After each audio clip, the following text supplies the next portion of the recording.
السلام علیکم۔ آج آپ سے ایک اہم بات کرنی ہے کیونکہ آم کا سیزن اپنے عروج پر ہے اور مارکیٹ میں مختلف قسم کے آم آ چکے ہیں۔ لیکن کیا آپ جانتے ہیں کہ آپ کو کون سا آم کھانا چاہیے اور کون سا نہیں کھانا چاہیے؟ اگر نہیں تو یہ ویڈیو ذرا آخر تک دیکھیں، کیونکہ آج میں آپ کو ایک ایسی بات بتانے والا ہوں جو شاید بہت کم لوگ جانتے ہیں۔ سب سے پہلے ایک بات ذہن میں رکھیں کہ آم خود نقصان دہ نہیں ہوتا۔ آم ایک غذائیت سے بھرپور پھل ہے، اسے پھلوں کا بادشاہ بھی کہتے ہیں۔ اس میں vitamin A, vitamin C, fibre اور اینٹی آکسیڈنٹس موجود ہوتے ہیں۔ اصل مسئلہ آم نہیں ہے بلکہ اسے پکانے کا طریقہ ہے۔ یعنی بعض جگہوں پر آم کو جلدی مارکیٹ میں لانے کے لیے اسے کیلشیم کاربائڈ جیسے جو ممنوع کیمیکلز ہیں اس میں استعمال کیے جاتے ہیں۔ اس سے آم باہر سے تو جلدی سے پیلا ہو جاتا ہے، پک جاتا ہے، لیکن ضروری نہیں کہ وہ اندر سے قدرتی طور پر پکا ہوا ہو۔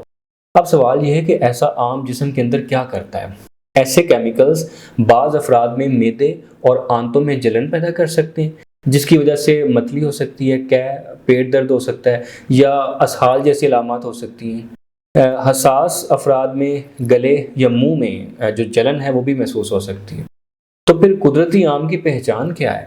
قدرتی طور پر جو پکے ہوئے آم ہیں ان میں خوشبو ہوتی ہے، وہ ہلکا سا نرم محسوس ہوتا ہے اور اس کا رنگ ہر جگہ ایک جیسا شوخ پیلا ہونا ضروری نہیں ہوتا۔ اگر آم غیر معمولی حد تک چمکدار ہو اور اس میں قدرتی خوشبو نہ ہو تو احتیاط کرنا بہتر ہے۔ صرف ظاہری شکل دیکھ کر حتمی فیصلہ نہیں کیا جا سکتا، لیکن یہ ایک اشارہ ضرور ہو سکتا ہے۔ اور ایک اہم بات، آم ضرور کھائیں لیکن اعتدال کے ساتھ۔ ڈائبٹیز کے جو مریض ہیں وہ آم کھانے سے پہلے اپنے معالج یا ڈائٹ پلان کے مطابق مقدار کا خیال رکھیں۔ آخر میں صرف اتنا یاد رکھیں کہ خطرہ آم سے نہیں ہے بلکہ غیر محفوظ طریقے سے پکائے گئے آم سے ہو سکتا ہے۔